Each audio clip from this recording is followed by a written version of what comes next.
తీసుకోను మొబైల్తో తీయలేబెట్టండి.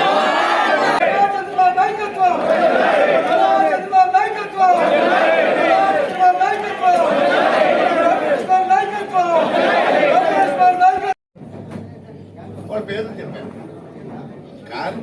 ఒక కార్యశక్తిలో చాలా మంది పనిచేస్తారు. ఏ 10 మంది పనిచేస్తేనో, ఏ ఒక్కరో పనిచేస్తేనో, ఏ నలుగురు పనిచేస్తేనో కార్యక్రమాలు జరిగిపోవు. ఈ 10 మంది తప్పితే మిగతా వాళ్ళు పనిచేయలేదని కాదు, తప్పుడు అర్థాలు తీసుకుంటే వాళ్ళ సర్వే ప్రకారం పార్టీ నుంచి ఒక ప్రతిపాదన 10 మందికి. ఇప్పుడు ఇదైతే 10 మంది, మిగతా కాన్ఫరెన్స్లో 4-5 ఇచ్చారు. కాబట్టి ఈ పార్టీలో మనం ఉంటాం ఒక పూర్వజన్మ స్ఫూర్తి కోసం 24 గంటలు శ్రమిస్తున్న చంద్రబాబు నాయుడు గారికి, లోకేష్ బాబు గారికి చేస్తున్నాం.